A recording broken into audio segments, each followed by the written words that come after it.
Everyone, and welcome to Beyond Focus TV. My name is Angie Daniel, and I am the hostess of the show. On tonight's show, we have with us one of the greatest poet readers right here in New York City. She's going to perform for us on tonight's show, and then we're going to see her painting, and we're going to share it with you. We're going to take a short break. When we come back, I'll introduce her to you.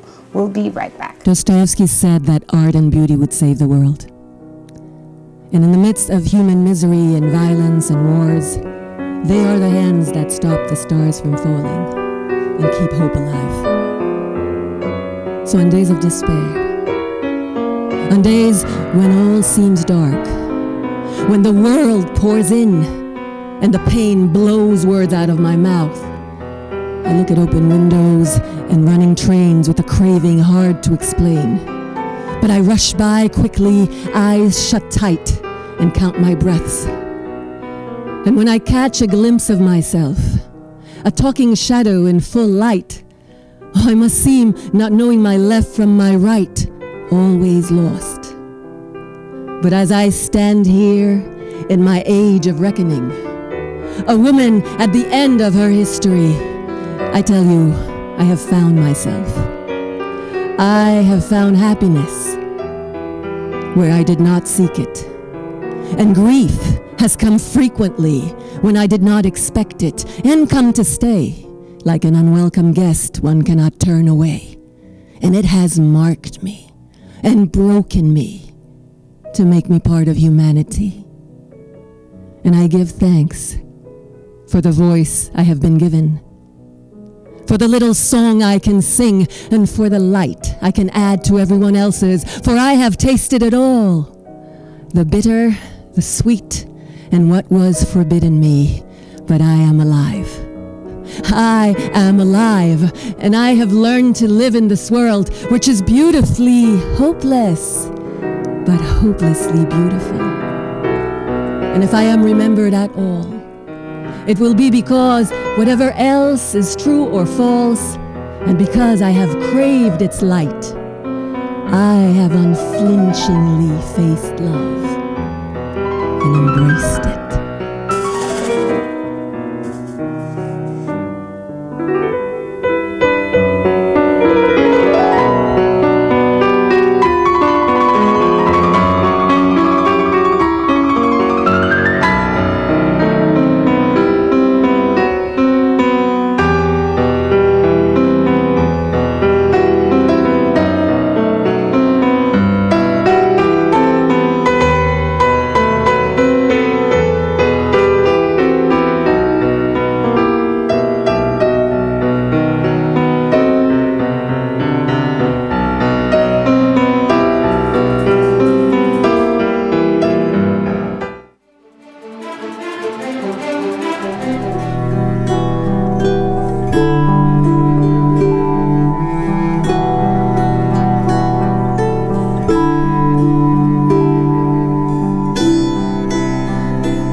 This is the way that love began.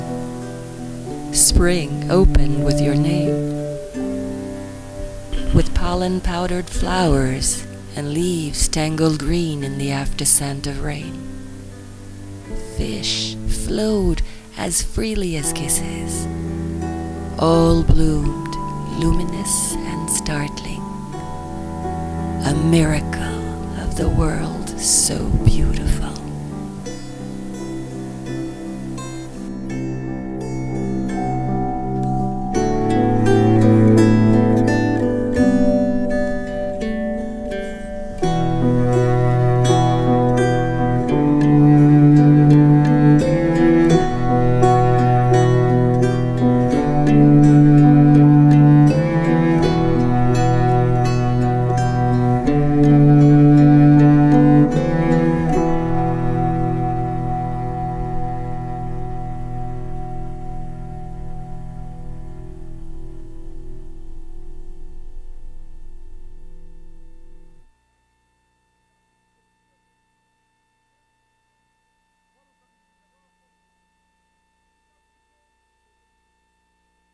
And welcome back. Before we took a break, I mentioned I was going to introduce to you Ms. Marcelin. Welcome, ma'am. Angie, this is such a treat to be here. I'm so delighted to be here. I know that the first time we spoke, it felt like it was already family. Yes, yes. So thank you so much for having me. Well, thank you for being here. One of the things that I wanted to mention to the community, what we try to do all the time is to bring new ideas and what is like treasured that are found. To my knowledge, you are one of those treasures that we need to talk about in the community. So tell us a little bit about yourself and your artistic self. I'm really honored. Thank you so much. I'm a poet, a writer, I'm a painter, I'm an actress. And all these gifts came to me a bit pretty late in my life, and I'm very, very blessed to have had the opportunity to share my love of art with people. And I think this is what my mission is, to make others love poetry and art as much as I do. Well, I'm so glad you mentioned that it came on a later time in your life, because from the look of things, I would have said that you probably were an artist from the early on. But what inspired you? What's the one thing that triggered that moment? I think good artists inspire you. For example, in painting, I was in Mexico, and I went to a museum. It was the Rufino Tamayo Museum, a wonderful museum. They call him the painter who has color in his hands. And I saw that, and suddenly I was bowled over, and I said, oh, I'm rushing back to New York to paint. Really? So I think some artists just give you permission to do what they are doing and just to enjoy it. I mean, we don't have a painting right now, but we're going to show a couple of them throughout the show. You have that, you know, what we call the different personalities in your paintings mostly. And for you to say that you just decided one day to do it, at what moment did you feel like, okay, this is how I'm going to express myself to the public? I think it comes at different moments where you say it comes through the writing. Okay. And it comes through the painting, sometimes at the same time, sometimes differently, but it's the work that actually shapes you. Okay. It's one thing to have the inspiration, it's one thing to have the desire, but then the arduous work, the time-consuming work is what defines an artist. Okay. People don't sit around waiting for that moment of inspiration and then say, oh, I'm a painter. But no, it's the daily grind. Okay. And something that's pretty, it's not a very cinematic thing to watch a writer, a poet working. It's hours of writing down a few sentences, then hours correcting that, and hours then erasing it and starting over. Starting over. Yeah. Well, I think in any type of graphic ideas, like if you are gifted like that, I would consider one to have that moment that defines you. And watching you tonight perform, one of the things you talk about a lot in your writings is the woman within you. Can you explain to us what that woman is, or who that woman is? Well, I can see so many different women, but let's just talk about one. She's a full woman. She's a woman full of life because she's lived. She's a woman who's shared grief and happiness and blessings. And who knows, at that age of reckoning, this is it. What have I left on this earth? What were my traces? What is left behind me to show that I have lived? Let it be seen that I was not a tourist on this earth, but that actually brought something, discovered something, shared something. Shared something. And at that point, my understanding of that is that we have to make an impact, no matter what we do. Would that be your idea of what you're sharing with the world? Well, it's either service is the rent you pay for being on this earth, or beauty and art is the rent you pay. But you must bring something to the table. Okay. You must bring something. I like the idea of beauty and art. You said it is it's what saved the world. Well, Dostoevsky said that. Yes, he said beauty and art would save the world. What does that mean? That means as an artist, to you, like talking to a person like myself who have no idea what it is. You do know. I do. You do, because I know you have a daughter. Yes. And that is beauty right there. That is art right there. It is not, I think it was Emerson who said, you can leave the world better by a healthy child, by a garden that's blooming. But you have brought something. we're living in the midst of chaos and violence and wars and famines and rapes. And if you just focused on that, then there would be nothing to stop you from jumping from a window. Okay. Nothing to stop you from jumping in front of a rushing train. Okay. But there is the beauty that you see daily as well. Children laughing, someone composing a piece of music that you can sing, lovers in the street. It's enough. It's enough. A blue sky, and it's enough. Flowers, and it's enough. So it's like taking into account the small stuff, the things that makes us go, that breath of fresh air. I go, every second, every breath. Every breath is a gift. Every hug from a family member is a gift. Every kiss from my husband is a gift. It's not guaranteed we will be there tomorrow. So that's today's the present. So you live within the present. Carpe diem. I love the notion of that. Interestingly enough, you and I, we had a conversation yesterday, and we talked about how it is like life changes moment that makes us different. What makes you different?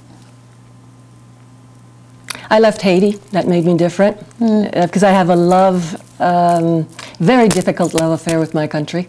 Okay. So leaving it and discovering the world was possible because Haiti is very insular. Yes. And when you live in Haiti, you live in a very small circle with a path that's almost already traced for you. Yes. You follow the steps of your family. Yes. I would not have known, and I would not have been the person I am today. It does not make me less Haitian. Does not make me love Haiti less. Just means that I have now opened to an entire universe. Was it Shakespeare who said the entire world is stage? The world's my oyster. I'm not circumscribed by boundaries or by frontiers which have been established by men or governments. Okay. I'm a citizen of the world. You're a citizen of the world. With that note, we're going to take a short break. We'll come back. I have another question for you, a good question for you. We'll be right back. Who owns me? Who owns my laughter? I say no one. A joyousness of bells resounds deep inside me. Innumerable seas rise in me. Wondrous and fierce, the lavishness of my spirit, inexhaustible. I rejoice in the world.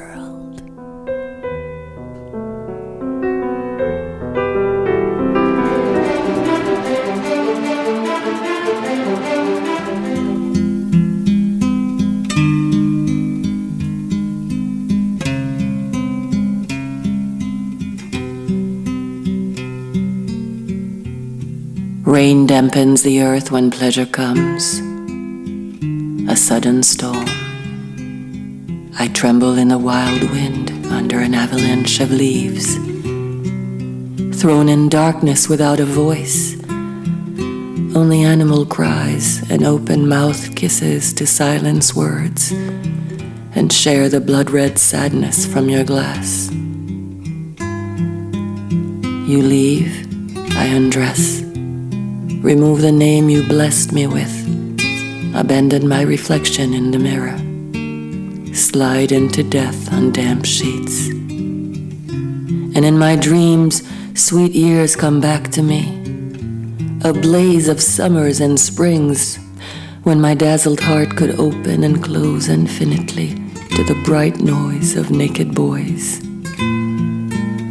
But love is now this wild night wind, fragrant with rain and roots and earth, shaking trees, rustling leaves. And I don't have the voice to say it, to plead that it be gentle with my obedient soul.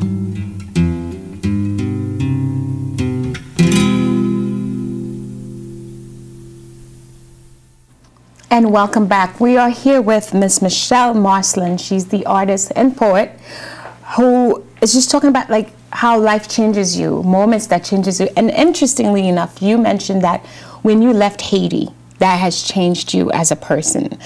And I could see through your art, I could read it through your books of all the changes that has happened in your life. Can you tell us about the books that you've written?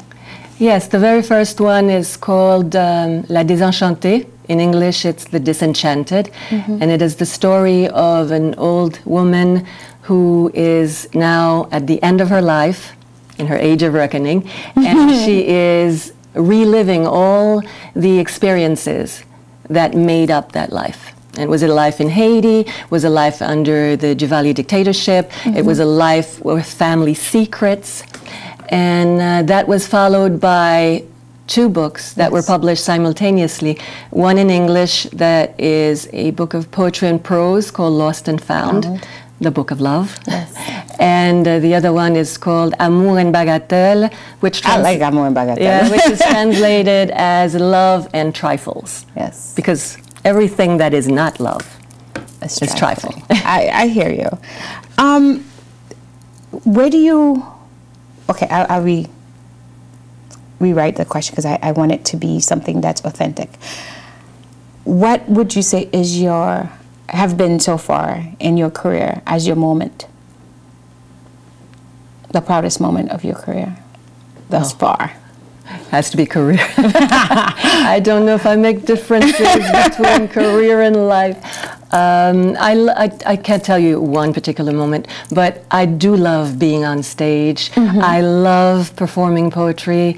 Léo Ferré, who's a great French poet and singer, said poetry should be listened to like music. It should always be spoken, and you should always listen to it and not just merely read it, because as reading it enclosed in this printing in that little square rectangular box, it does not have life, it does not have guts, it does not have sex.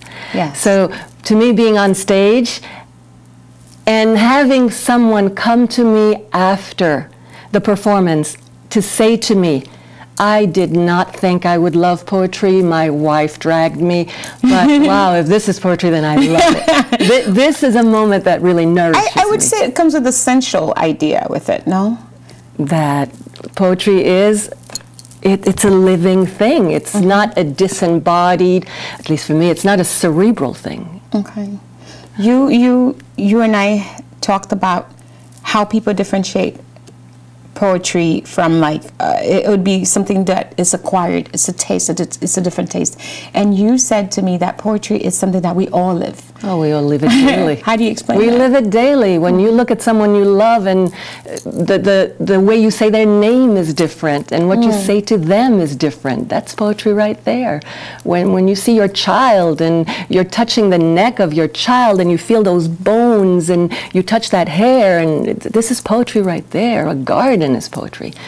People have this idea that you're going to go to a poetry reading and there are going to be people sitting around a table opening a book and reading to you in a very low voice, and you'll fall asleep. Have a glass of wine. I mean, I thought, like, when I hear about poetry, I'm thinking a glass of wine and probably some chocolate.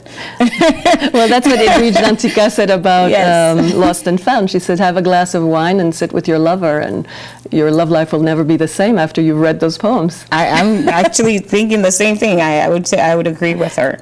Where are you performing next? Where do you go from here? Right now I'm writing, so I'm hibernating. I'm not performing, because it's also a very time-consuming thing, and it's hard to disperse your energies, because performing is it's life-giving, but it's also very draining, and it's hard to be writing at the same time, because for writing you really need to concentrate. Okay. What are the things that you would say after this conversation, as an artist, 1, as a woman, 2, you would want the community to know about you? That I have come here to live out loud. Live out loud. I like that. I personally feel like a person like yourself has this creative idea, this creative energy, have come to a place where I feel like we can connect, and understanding that through life we could do so much more. You talk about living, you talk about what's happening in life that's so bad, and then how we can take that and separate the living life and what's happening that's bad through you, through art. You mentioned art changes things. We can make the difference. We can see the difference. What would you say as an advice to a younger person that is right now, I would say, probably lost and don't know what to do with themselves? Well, when I felt lost, and I was in Haiti in my teenage years, and I felt lost, and I felt isolated, and I felt there was no one like me, which is this isolation, I think, which is, it can kill you. Okay. What saved me were books.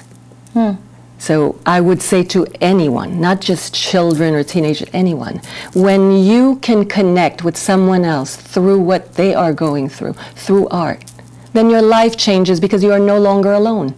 You are traveling an entire world and you are going into lives, successive lives that were not accessible to you before.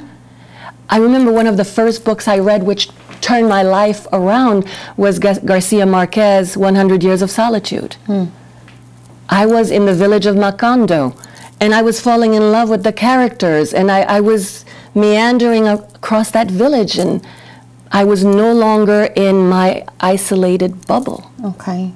The last performance that you're going to have for us to close out the night, can you give us a little brief explanation of it and why you wrote it? And then I wrote it because I am at the age now where I am taking count of what I have done, and that I know that love is what we all live for and what ultimately is the only important thing in the world.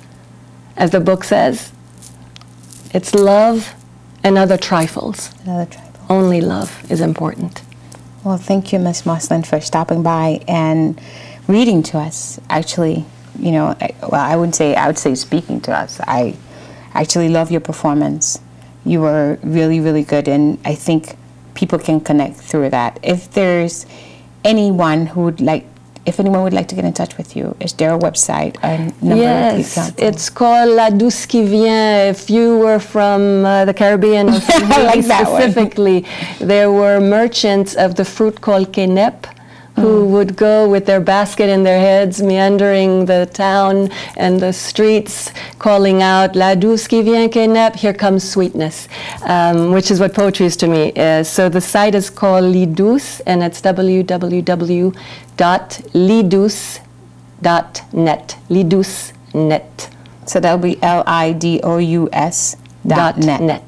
Well, this is the end of our show. Thank you for stopping by. Oh, I thank you so much. No, thank you. Thank you. Thank you for having me. It's my pleasure. It's my pleasure. And I know the community is going to enjoy the performances. So right now, enjoy yourself. I will see you next Tuesday, same place, same time. Bye-bye.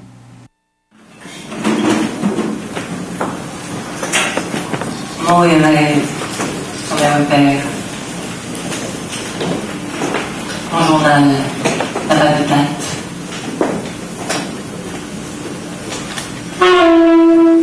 Que pourrais-je écrire?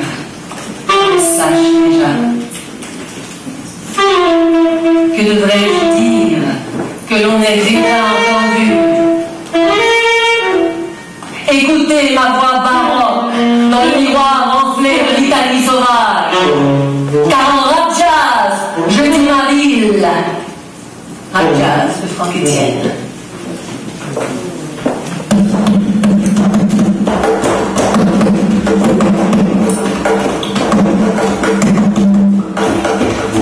C'est que les papillons déclétaient la cacao des champs. Tout émaille des paysages cocaïne velés à l'ancienne.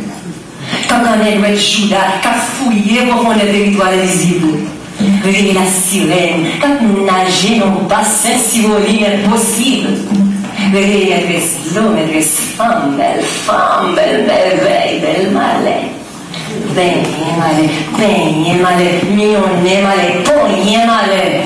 Réveiller le malais, pour t'ouvrir sa bouille à la bacalao.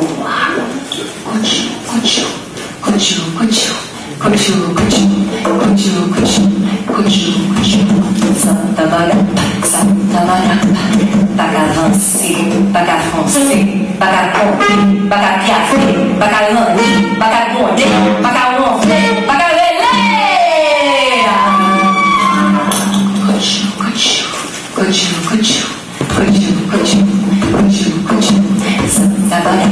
Santa Barata, sirène connaît embrasser.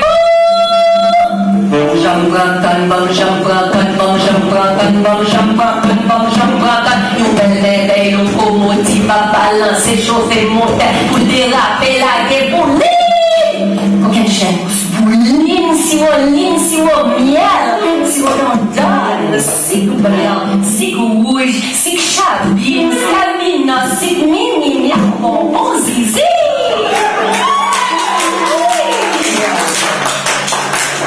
Les boulets, ma boulée, les zoukés, des zoukés, les béglés, des béglés, les tcha-tcha, wa-tcha-tcha, les palais, des palais, si maillés, sans pitié, le gaïdaki, on musique bling bling, ding, ça complète ma choix pourri, va faire ça avec Claudia, si. Couchou, couchou, couchou, couchou, couchou, couchou, couchou, couchou, zabdabala, zabdabala, zabdabala, zabdabala.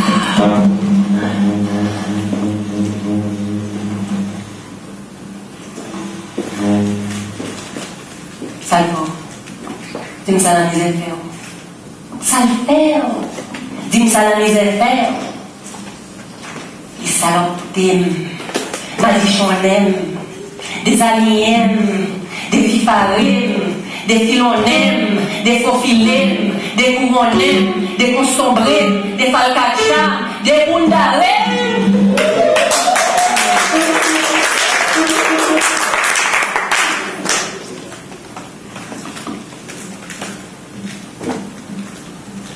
Pas de marinade, pas de tech. Comment chercher côté la vie fait coin? Comment chercher côté la vie fait joint? Comment chercher côté graine j'ai loin? Sous le les vignes, sous les coins d'as, sous les cassés. Train l'oreille à boyo, à ciguer, sous le sec, pour ligne, si on miel, pour rail, comme on qui a la maison, dans mon musique fait la forme. Couchou, couchou, couchou.